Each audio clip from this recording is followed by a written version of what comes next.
Kalau dorongan sektor properti memang betul-betul fokus utamanya pada pelonggaran PSBB ya. Jadi karena bulan Juni ini menjadi masa transisi dan bulan Juli harapannya PSBB sudah bisa diangkat, maka sektor properti ini menjadi salah satu yang dipandang akan sangat diuntungkan dengan itu. Jadi Wijaya Karya juga menikmati itu, dan Wijaya Karya sendiri kalau kita bicara hutang terhadap modal ya senada dengan BUMN karya lain, mereka rata-rata sih beban hutangnya masih relatif cukup besar, sehingga dianggap resiko utamanya memang dari situ, dari sisi pembayaran hutangnya seperti apa. Tapi ya tadi kalau memang PSBB diangkat dan mereka bisa berbisnis lagi secara normal, ya saya rasa resiko itu akan bisa dimitigasi.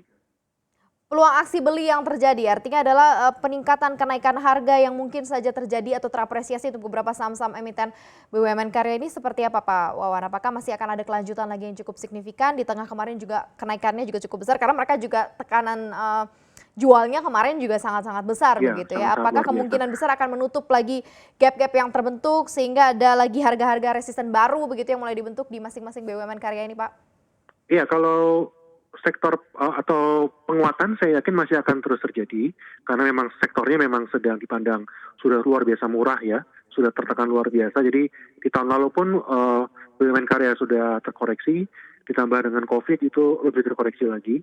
Tapi dengan adanya harapan baru terkait dengan PSBB pelonggaran, maka saya melihat Wika pun itu meskipun hari ini naik 6,5%, kalau kita tarik ini selama 6 bulan terakhir, ya sebenarnya masih belum kembali ke level 6 bulan yang lalu, sekalipun yang ada di level 2000-an ya. Jadi ya harapannya apakah bisa kembali ke 2000 ya tergantung kepada bisnisnya mereka sendiri di tahun 2020, karena pengaruh PSBB ini kan meskipun misalnya Juli diangkat pun tetap masih akan terasa sampai dengan mungkin di kuartal 3 atau kuartal 4 sekalipun. Jadi untuk menuju ke 2000 mungkin agak berat, tapi kalau kita berharap dia bisa menguat lagi ke 1600, 1800, mungkin kita bisa lihat itu di tahun ini. Oke, rekomendasinya seperti apa Pak untuk Wijaya Karya? Mungkin untuk pembandingnya juga Waskita dan juga Adikarya begitu ya, beberapa dari BUMN Karya ini dan juga PT PP untuk saat ini seperti apa rekomendasinya? Dilihat dari potensial upside yang terjadi dan juga harga saat ini nih Pak Wawan.